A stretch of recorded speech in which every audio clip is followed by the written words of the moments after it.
Are you a Filipino living in Middle East, Europe, Asia and the Pacific, USA or Canada?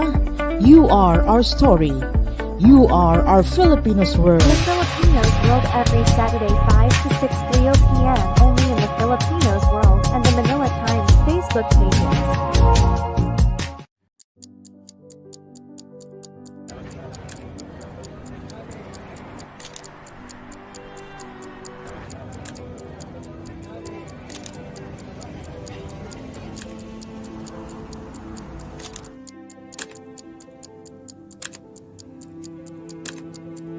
Sign up for a year and pay less than 71 pesos per month. Visit tmt.ph/premium to get your free 30 days of the Manila Times Premium. This program is in partnership with the Manila Times, Azul TV, and brought to you by Love Module, Bex Logistics Solutions.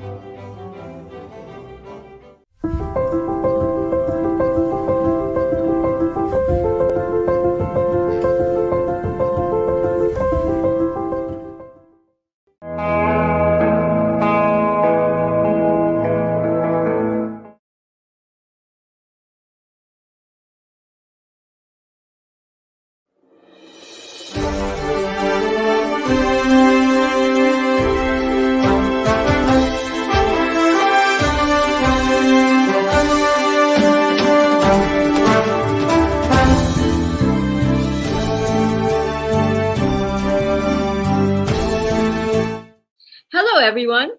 Are you ready to explore a revolutionizing approach to innovation, AI, and the future of business in the Philippines?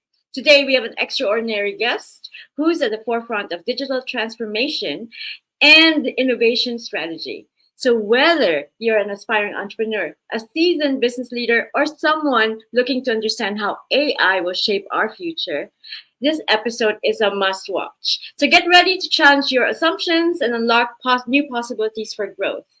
So hello, Luzon, Visayas, Mindanao, and to all the Filipinos across the globe. I am Karla Kangleon, and welcome to my episode Spotlight on Global Leaders.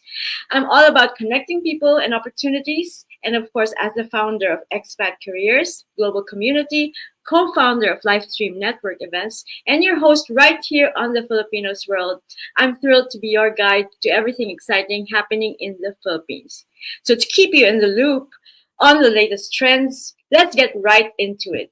We have with us a visionary leader who's revolutionizing the way Filipino businesses approach innovation and AI. And he's a CEO of MBGNX, an AI digital transformation company, and a general partner at MBGN Ventures. With expertise in corporate innovation strategy, digital transformation, and new venture creation, he's here to share insights that could transform the way you think about business and technology. So join me in welcoming my mastermind colleague and friend, Mr. Rolan Marco Garcia. Hey Carla, hey everyone. Thanks for Hello, having me. Rolan. It's fantastic to have you on the show. So before we start off with deep diving into the business side of things, let me ask you, who is Rolan Marco Garcia really? Okay, so I'll probably do this quick. So I'm a serial entrepreneur. I've been doing business for more than a decade now. I'm an engineer by profession. I'm a chemical engineer. But then I did my postgrad in business at AIM, which I also teach as a professor of innovation strategy. We started MBGN X, or the MBGN group in general, right, around 5 years ago, with the goal of essentially helping organizations in emerging markets do digital transformation or corporate innovation. It has grown to quite a size now. So we've expanded in Europe. And we're currently expanding in Australia. And the goal really is how do we help organizations transform from manual to modern, for example, or how do we help organizations build a digital core, rewiring their core operations, building better customer experiences, even building new ventures, right? So we think that in these past years, that corporate innovation has really been what I'm passionate about. And now with the advent of AI, that's something that we're helping organizations do as well. So that is really, really interesting because if you don't mind me asking, how old are you? Or maybe how young are you and how did you get to where you are right now? I'm 34, turning 35 next March.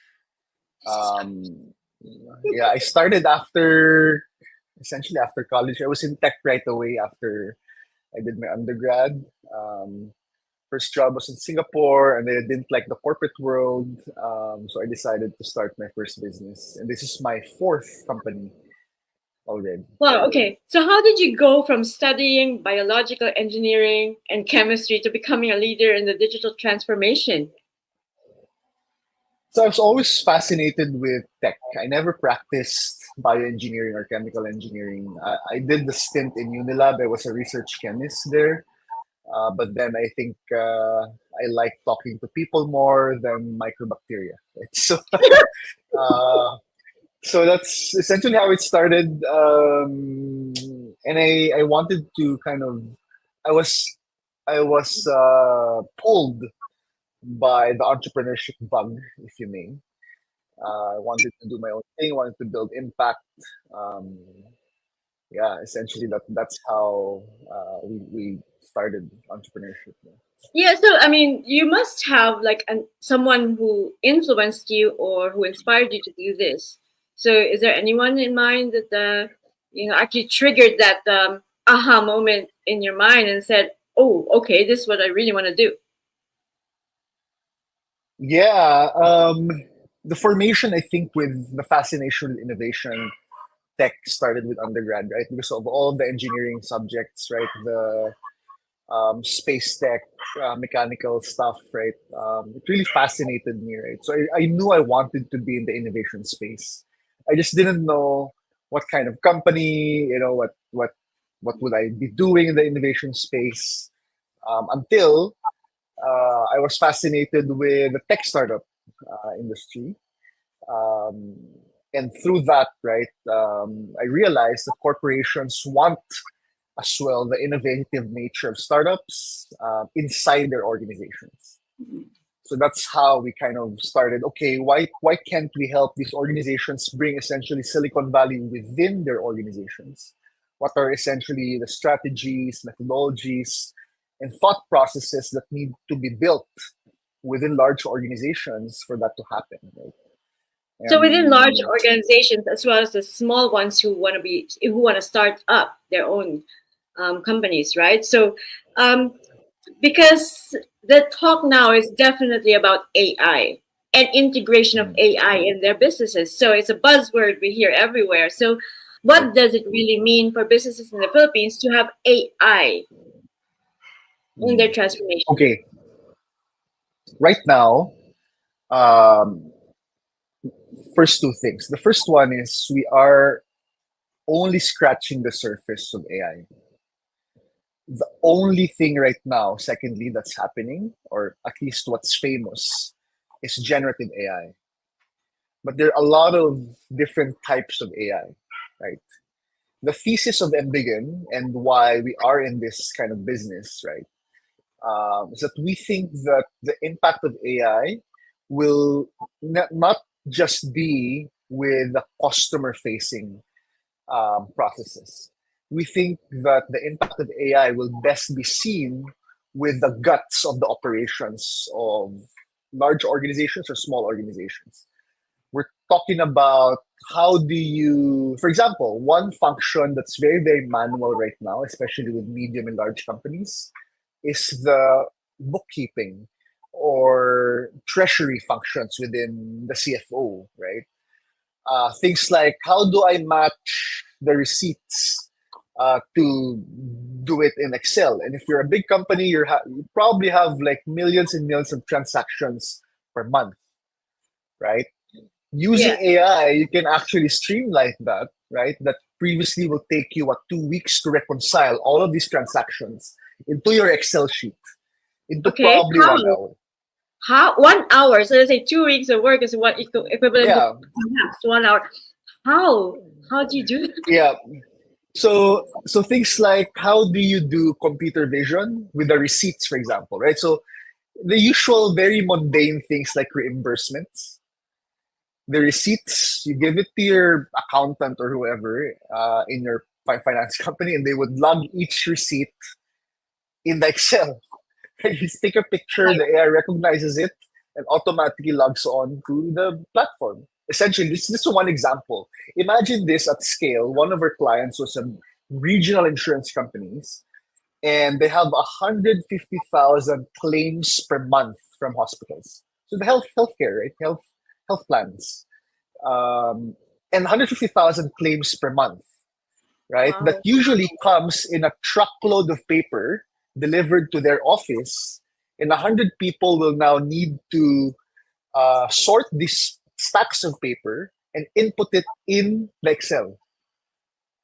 And then from there, someone differently would need to check if the Excel input was correct. So the company, that insurance company, regional insurance company, spends, I think, around 100 million per year just in that specific process. So those And are then the, we savings think, now. Yeah. yeah. So the big reduction, 90% increase in efficiency Oof. because of AI, right? And these are the things that are not being shown in the media. And these are the things that we are working on in Big N, that, again, because of those two examples only. I'm not talking about other industries yet, like predictive maintenance of big, let's say if you're a power company, or let's say a telco company, and you have all of these towers. Did you Right. know, for example, that you'd spend 1 billion pesos a year just maintaining these towers, that could have been prevented anyway? So our use of AI would be predictive maintenance. Right. So Wow. so that's the thesis that Yeah. we're working on, right? So these are not consumer facing solutions of AI. These are essentially the guts of the operations of large organizations, or even Right. the finance function. Even small companies have that, right? So All especially in the companies should industry have of that, BPO, what are your thoughts on BPO? right? So I feel like the BPO would not be wiped out, right? So Yes.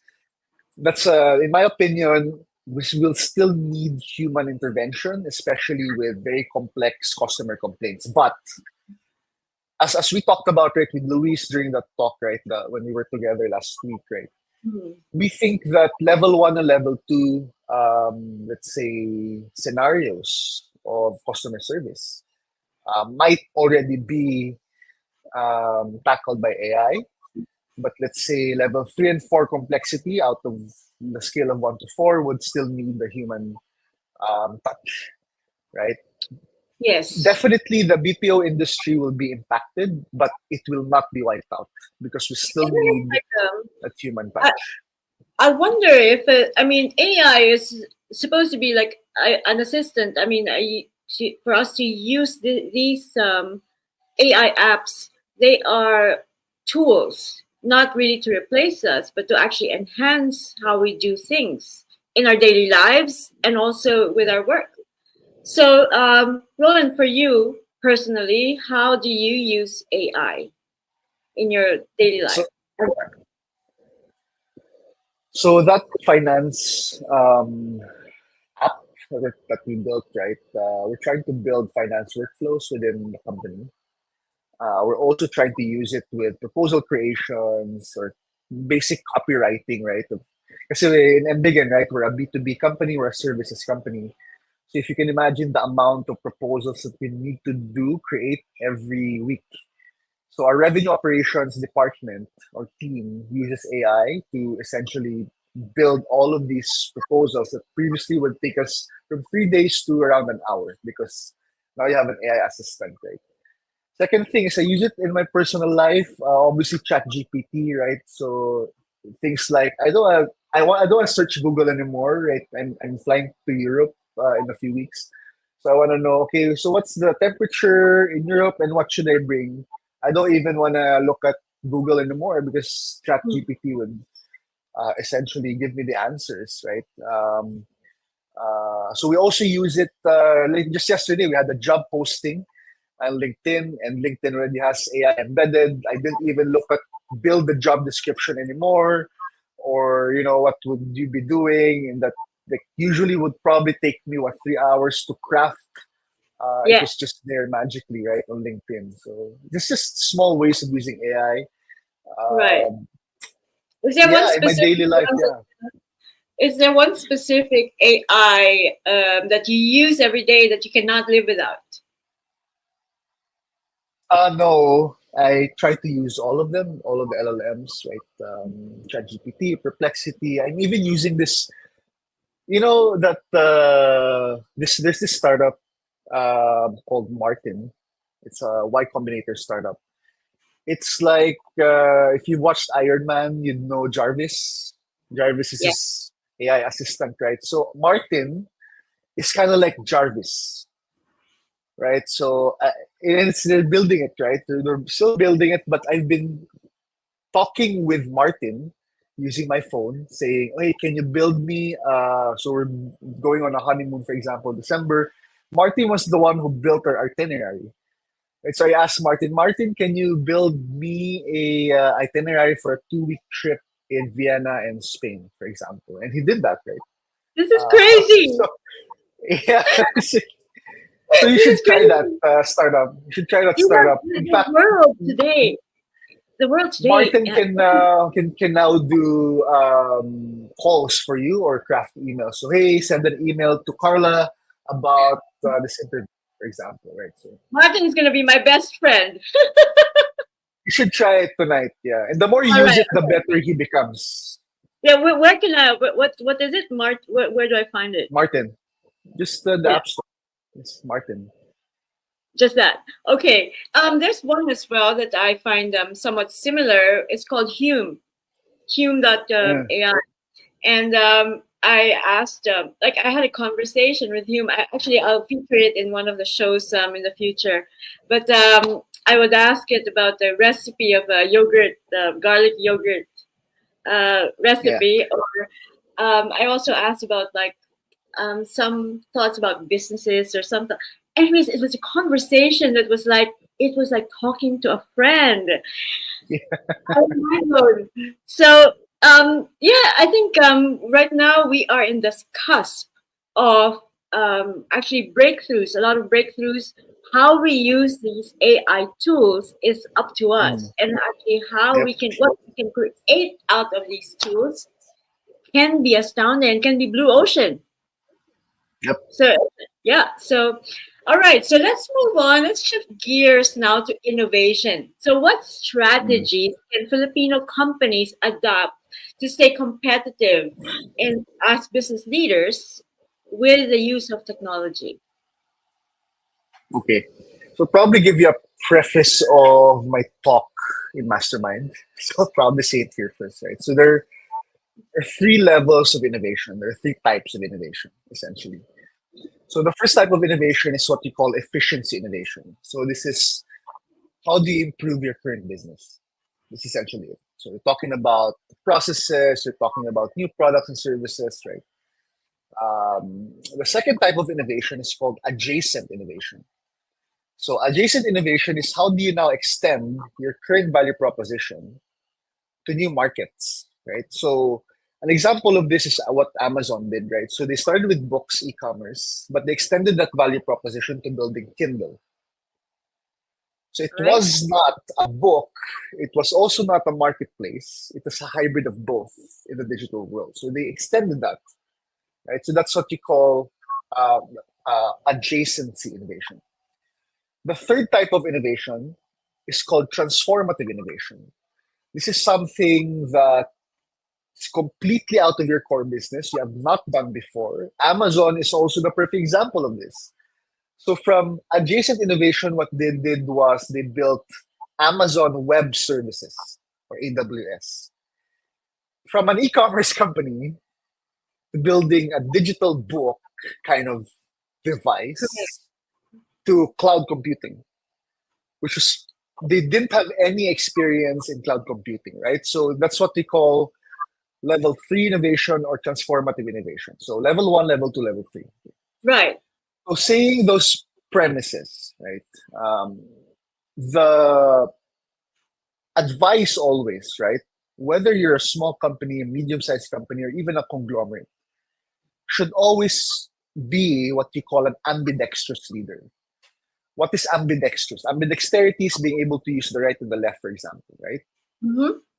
Being an ambidextrous leader, ambidextrous CEO, ambidextrous business owner means that you're taking care of improving your core business or efficiency innovation or level 1, but at the same time, you're doing level 2 and level 3 innovation at any given time.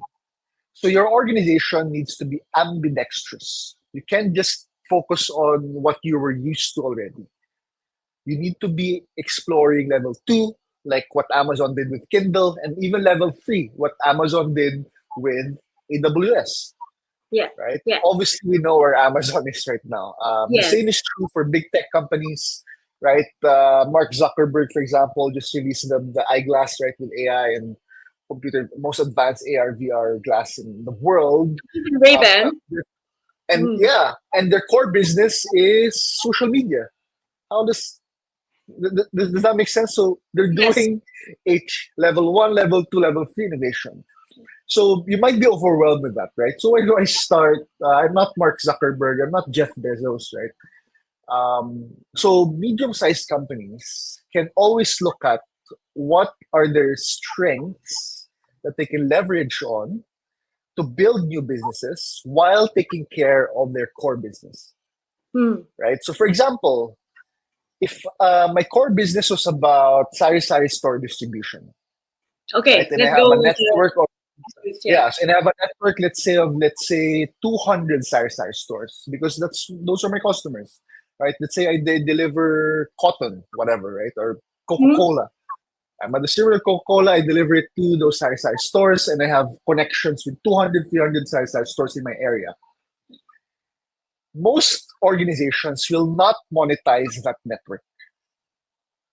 So obviously, the only level 1 innovation is making sure that your distribution of Coca-Cola to those 200 sari-sari stores is efficient, which means you need to lower down the costs. You probably need to use digital solutions, right? Yes. But if you talk about level 2 and level 3 innovation, what can you now do to expand your wallet share for those sari-sari stores that are already your customers? Right? Is it building an app to help sari-sari stores? Is it distributing all other products, not just Coca-Cola? Is it making an AI financial powered whatever app, right? Just for Right. those sari-sari stores. Because that already are my customers. I know their pain points. Right. I have access to that network. What can I do next? How about Example. if you're gonna really how about if you're gonna really like this is a middle-sized company, right? What if it's like a really, really small, like maybe someone like just me thinking, okay, I have an idea, I want to make it into a business. Where do I begin? Right. I would say that you shouldn't concern yourself yet with level 2 or level 3 innovation. Focus on level 1, which is how do I increase my top line, which is my revenue, and how do I reduce costs, which Right. is my bottom line, my net profit, right? Usually, top line is a function of go-to-market strategy, marketing, product development, and all of those other things to acquire customers. The bottom line is now a function of retention and how efficient your operations are. How do you reduce your cost of service, right? If it takes 3 people to run your finance department using AI, can you just hire 1 person? It's an example. Right. If you have no marketing before, can you use AI to build your marketing team? You don't even need to hire anyone. You can just do it yourself, right? Speaking of those are hiring, things, right? yeah, when it comes to hiring, that means the educational system has to adapt as well to the new technology. So, do you think the education system right now is preparing students for the future of business? Well, they're trying. Um, you know, Some I changing, am right? I am an educator as Yeah. well, right? So I mentioned I teach in AIM, no? But Mm-hmm. previous to that, I was Chief Innovation Officer of the FEU Group of Schools. And obviously, they're one of the biggest private university groups in the country, and we're looking at their curriculums. Right? I think that they're trying their best, or all schools, both private and public, are trying their best. The problem right now that I'm seeing is even if you want to put AI in your curriculum, there's no one to teach it, right? Um, right. So that's Yeah. the problem that we've Yeah. seen, right? That's How just do one you thing. scale? Yeah, yeah, Exactly. go How ahead. do you scale with that one? Because that's my next question, actually. How? So there has to be, for me, a massive upskilling program for AI Mm. for all of the schools in the Philippines, right? That's number one. Yes. Second, I do think that the government needs to lead this um, uh, to perhaps look at, okay, how do we teach AI in the curriculum? What is the correct, for example, simple subject like prompt engineering, right? Can a non-technical person learn this? And if yes, how do you teach that to a non-technical person, right? Right. Can a non-technical person teach and receive this information? Those are issues that I think need to be resolved because the students are there. They're going to learn what they're going to learn, Mm-hmm. right? It's just a matter of how do we now systematically include it in the infrastructure of our education, and how do you scale it so that it becomes a norm, essentially, right? Yeah. So for businesses right now, like because maybe I don't have time. Let's say I have a mid-sized business. I don't have time to learn all these. Can we ask and begin for help with all these end-to-end services that I might need? Yeah, of course, yeah. Just message Karla. What's the difference with MBGAN X and the MBGAN Ventures? Do you mind sharing what your company is about? Sure. MBN X is the consulting part. So this is where we do the AI strategy, the digital transformation strategy, and the execution of AI and digital tools, right? MBN Ventures is the fund. So we invest in AI first companies, B2B, in health and fintech. So, how many companies have you invested in so far with the MBGAN Ventures? So we're building and investing in four currently with a pipeline of 15. What's your criteria? Asking for a friend. Yeah, no, okay. Um, as in with any technology, right? We're not technology led, we are problem led. What does that Okay. mean? What does that mean, right? The investment thesis that we have is you need to be solving a deep and big problem using AI, right? Usually, because of our consulting kind of background, right, we think that these problems or these solutions will be best be addressed, for example, with the healthcare industry, with medical records, right? B2B, Yes. B2B pa rin, right? Mhm. So problem needs to be very clear, very deep. Yes. Um, doesn't need to be AI yet, but the mindset is AI first. That eventually, once I get all of this data, once we get all these customers, we're gonna build an AI kind of product um, as an infrastructure for the business model, right? Um, So criteria should be in fintech, should be in health tech, or should be in legacy industries that need disruption, Mhm. like construction. Construction is one of the least digitized sectors in the world. One of Mhm. our clients in Poland, in Europe now, is a multinational construction company, and we're trying to build AI systems and digital transformation for them, right? So these are legacy industries that, again, we think AI has the highest impact to. So again, I mentioned earlier, we just see the surface of AI right now, and very Exactly. focused on Gen AI. But there's a lot of things you can do with AI. Yeah, and we think we can invest in these particular solutions to very big problems, and the Mm, founders need to be good as well. yes. So yeah. We gotta have the same vibe as well, because you know what? Relationships matter in business and of course in life. So, Roland, you have a lot of things that food for thoughts that I'm actually learning right now. So, looking ahead, what do you see as the future of work and businesses in 2025 as we adapt the digital transformation? I think we are going to see a lot of use cases in AI in the next 2 to 5 years. Um, the future of work, I think that employees or us essentially will learn how to use AI more. Um, and organizations will learn how to use AI to reduce the costs of manpower, or at least to enhance productivity, right? Yes. So big organizations here, like the biggest telcos, the conglomerates, are just still trying to figure out, okay, what is our AI use case? How do we use this at scale, right? So they're running a few pilots right now, but nothing really on deep AI. They're just doing productivity AI, right?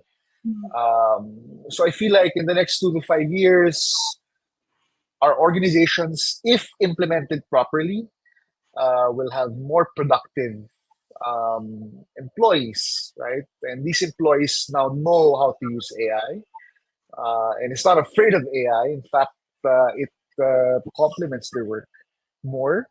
Right. Um, and I feel like, thirdly, not only use AI, right, but employees, I feel, or teams can build their own AI. And this is pretty simple, right? This is Chat GPT API, right? Like, I have a friend who works for Citibank, Okay. who worked with Citibank, Hmm. and he was in the, I think, the transactions team, right? And again, all of these financial institutions are very, very manual, very Excel driven, spreadsheet Oh, driven, right? And he thought, okay, well, I think I can make this work faster. So he built his own thing. And now the company started using it, right? So I feel like employees who know how to harness AI will build their own AI agents. So they're not going to be dependent just on ChatGPT. They're not going to be dependent on some tech startup. They can actually take the reins and say, okay, this work stream, this workflow, I can make this faster, right? From step 1, 2, 3, I can make it step 1 and 2 only using mm. AI, right? I feel like there's a chance if we have good upskilling programs in the corporates or even in small businesses, that can happen. Right? Where I can can they just find take these programs though? Because education is key when it comes to this upskilling, and basically, how can it be taught and where can we learn as well? So, is there any tips on where we can find out more? I feel like there's a lot.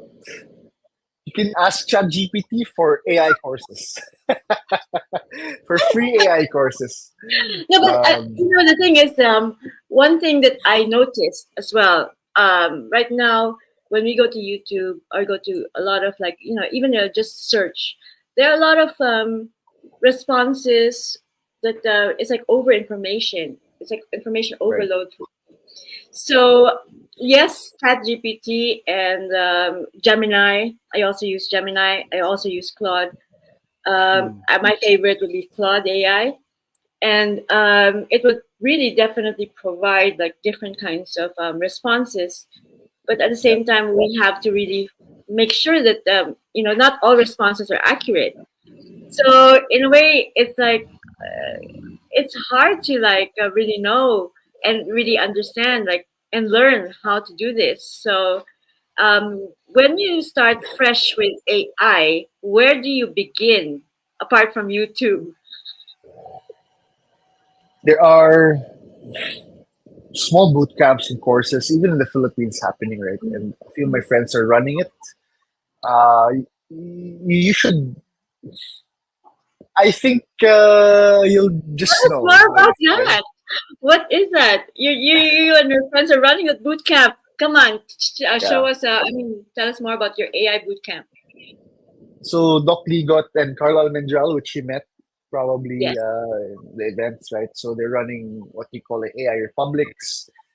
They have I from the last time we spoke, they have two levels. Level one is what you call a 0 to 1. Essentially, you don't have any tech background and you want to be able to learn AI and prompt engineering and all these things. So they have that. But they also Okay. have a more advanced one, which is for software developers already, right? So people who are already in tech, which you can now use prompt engineering stuff, machine learning stuff. So that's one Mhm. program that's available. We're also within MBiggen, our head of AI from Canada was a Filipino from Canada. You should also interview. His name is Miguel Testa. He Okay. lives in Vancouver. I'll send you his profile if you want to do the AI thing. But he's our head of AI. He's also part of MBiggen Ventures as one of the GPs there. But he's thinking of offering a course. He teaches this in the University of British Columbia. And he was thinking, can I do this in the Philippines? And we were saying, sure, yeah, why not? Right? We'll help you out. So Yeah, that's one that's guy. wonderful. Okay. Yeah. So can they find information? Where can they find information on their boot camps and when are they happening? For Sila Carlo, I think they already have marketing materials up. I think Okay. they're gonna run their first cohort in a few weeks. I would say Mm-hmm. Mm-hmm. they'll probably run cohort 2, 3 onwards, etc., etc. Yeah. For Miguel, we can just talk to him and push him to do it. We can probably help him out, right? But yeah, he's. You'll probably find this in our website if we do decide Yes. that we're gonna do it.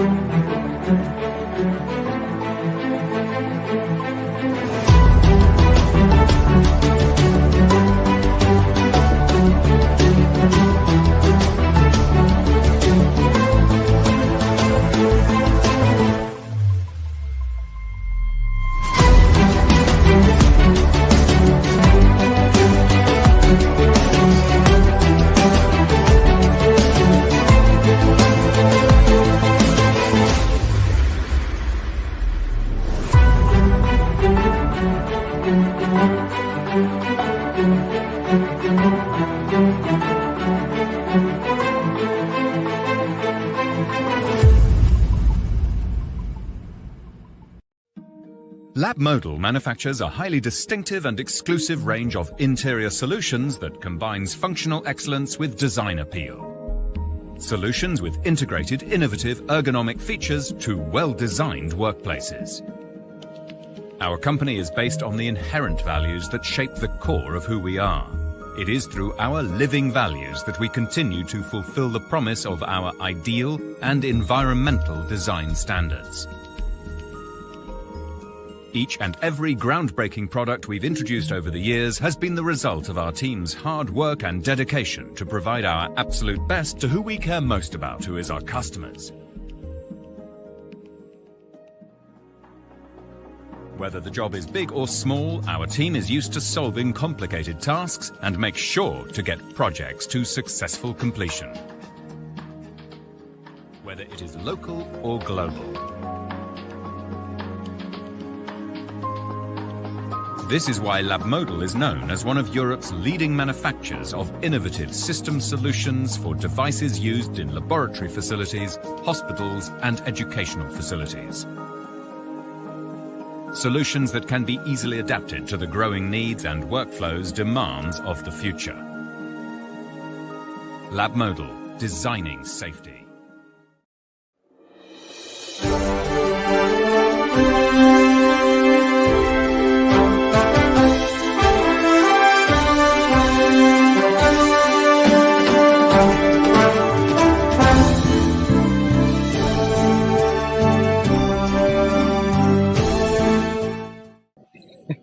So Roland, you represented the Philippines in global innovation competitions. And so, what was that experience like? And what did it teach you about our country's potential in the global scale?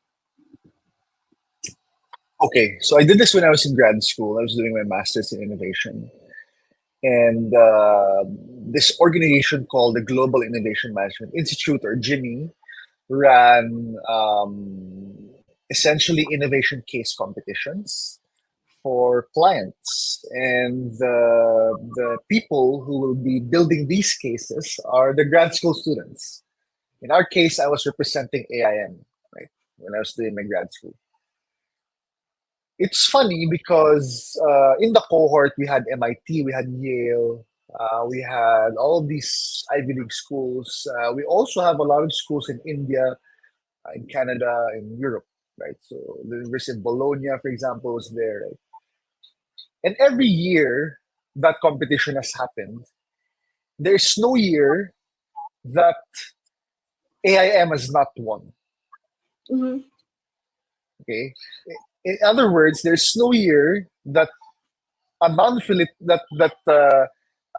there's always a Filipino that would win every year in that Right, yearly competition, right? right. Okay.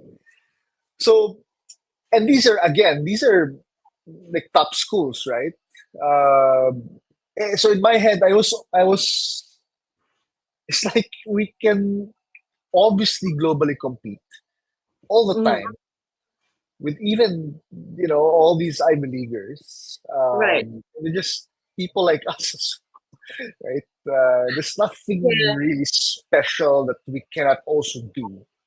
So I wonder if And they those winners. I mean, if we get to win, does that mean that the education that they've had is here locally in the Philippines, or they were studying also abroad and just broaden their horizons and learning yeah, all we were these? all here. We were so these are different schools, right? Seven different schools. Okay. We were representing AIM Mm. as a business school.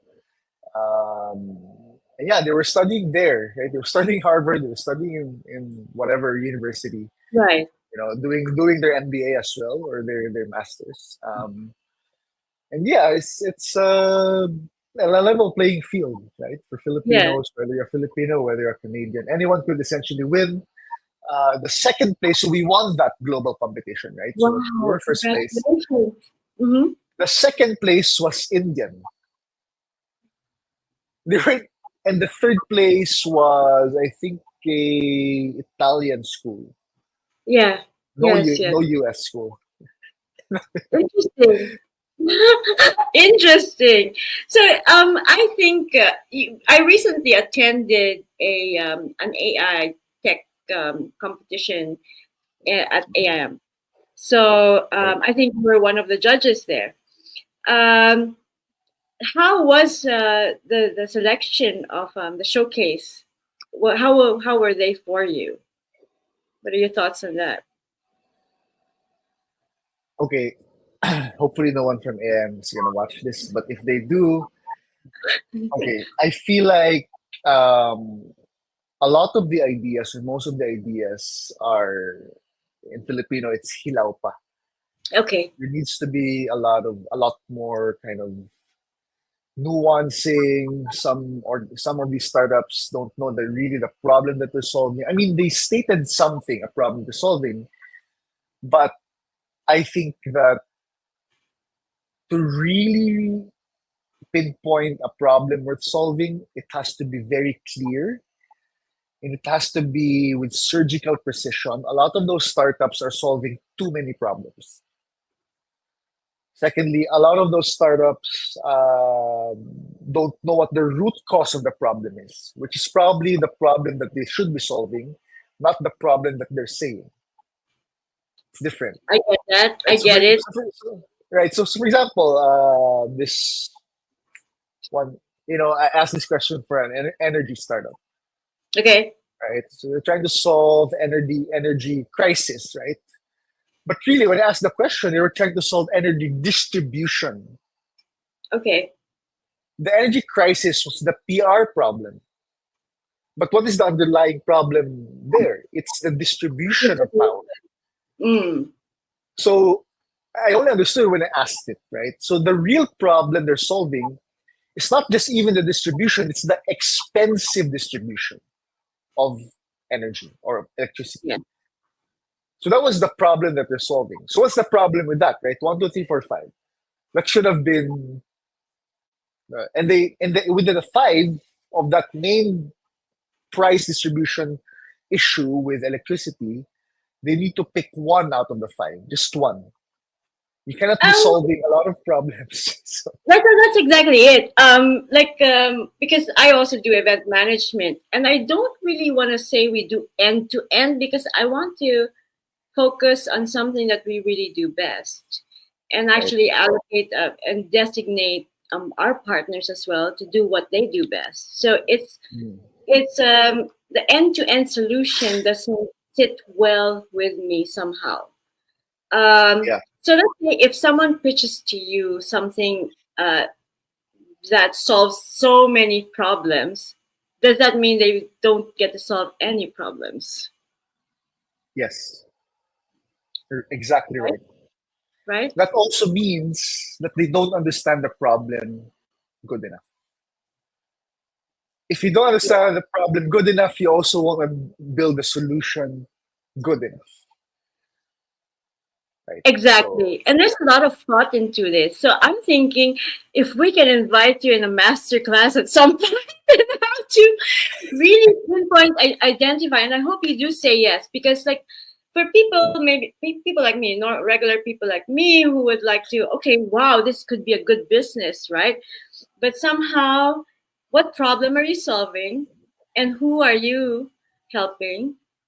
Those are questions that maybe we think they're simple questions, but actually we really have to dig deep down into like the root of yeah, it all.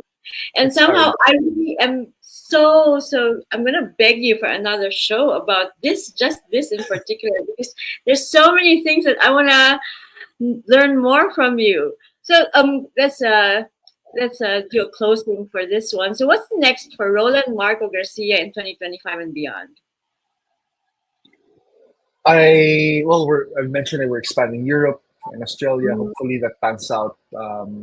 Get more clients in Europe, get more clients in Australia, or at least start the Australian market. We've been making moves, and hopefully next year we're able to open those markets and build offices there already. Right? I don't want to fly in and fly out all the time. Wow, That's please fun. hire me, sana all. Yeah. Oh, wow. And any final words of wisdom for the viewers out there, especially those in the Philippines looking to, grow their business, or maybe even the Yeah. OFWs, we have overseas Filipino viewers as well, who are here, who may want to do businesses here in the Philippines. So any Yeah. words of wisdom? Yeah. So if you already have a business, try to use AI and try to see how AI can help you. Right, make your process more efficient, so you bring your costs down and increase your revenue. Right, that's essentially what this is about. Top line, bottom line. Right. So you Mm-hmm. use AI to do your level 1 innovation, this efficiency innovation. If you don't have a business yet, there's a lot of problems in emerging markets like the Philippines that needs to be solved. A lot. Um, if you're the type of person that wants to do the startup game, essentially, if you're a startup, right, you're trying to solve a problem, might not that be big, right, or you just see an opportunity.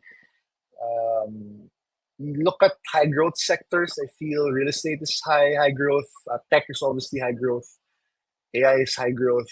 I try to see opportunities there and try to see what problem we can solve. If you just want to invest, because it's one thing to build and run, it's also one thing to just invest. Uh, Try to, apart from the sure investments, which is real estate and all these stocks, right? Try to also look at venture capital or angel investing as an asset class for investments, which in the Philippines, kasi it's not yet sikat, right? Angel investments, what's that, right?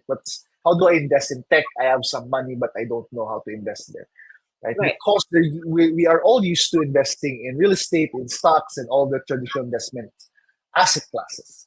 But angel investment and venture capital is an asset class on its own that still needs to be, people need to know about. Yes. Um, so if you're an existing business owner, use AI. If you want to run and operate a business, look for high growth industries. And if you want to invest, also look at angel investments in tech as an alternative asset class to your usual investment portfolio. So, What's the most in-demand industry right now to be in? I don't know. I've only known tech. Uh, I'm all my money is in tech essentially right now, Yes. but I'm look at property as usual, right? Because I realized my portfolio is all high risk because of tech investments, right? It's venture capital, angel investments, very high risk. I need to look at more more stable ones, which are real estate, of course, bonds, stocks, the usual asset classes. Right. Baliktad ako eh. Right. Nandun ako sa mas risky, tapos pabalik sa mas conservative. Right? So, Actually, that's do you know Cody Sanchez? Yeah. She is like one of my idols basically as well when it comes to business, and she said that she invests in boring businesses. So Yeah. boring businesses would mean something that actually is a stable one, which is like Yeah. maybe cleaning A laundromat. services, Yeah. laundromat, yeah, those things. It Are her strategies applicable to the Philippines though?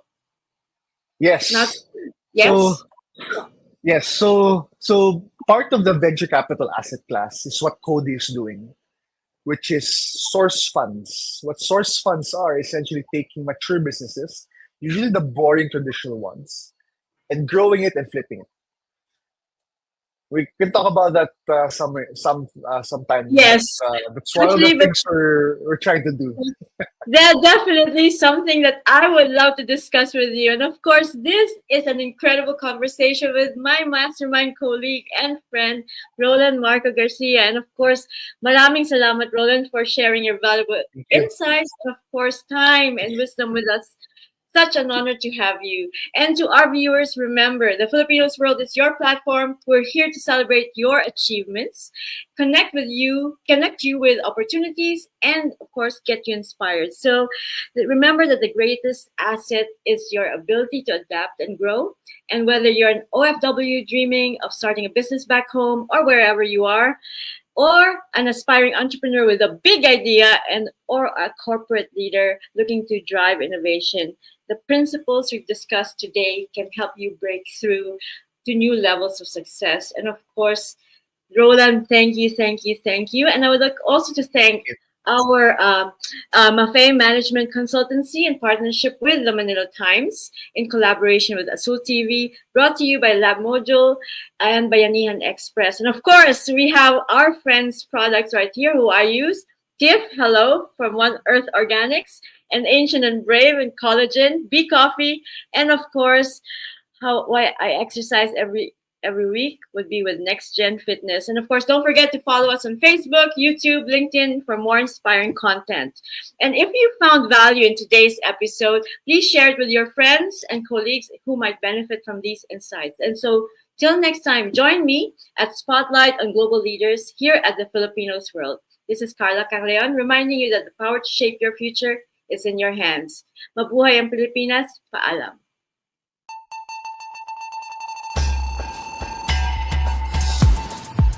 Mafe Management is a company dedicated to empowering individuals and businesses in PR and marketing, social media management, online show and podcast production, business consulting, graphic design, photography and videography, workshops and classes, events management, personality development, logo creation, illustrations, and animation. In working together to turn their dreams into reality. Get one step closer to elevating yourself and your business by contacting hello@mafemanagement.com. Let us empower you.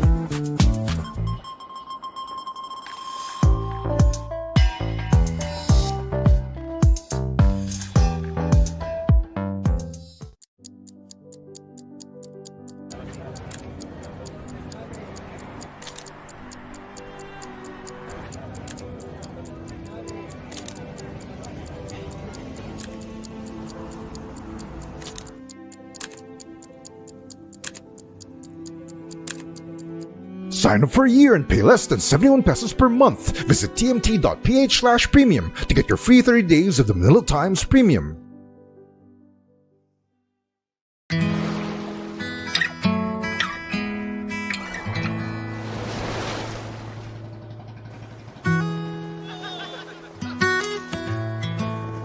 Thank you.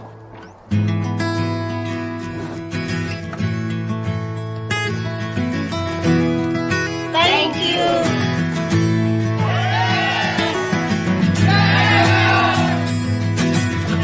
Thank you. Thank you.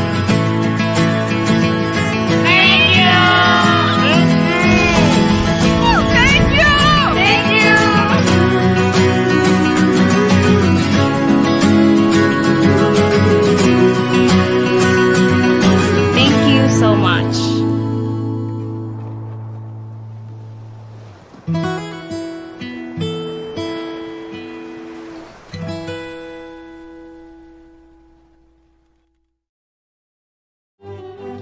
This program is in partnership with the Manila Times, Azul TV, and brought to you by Love Module, Bex Logistics Solutions.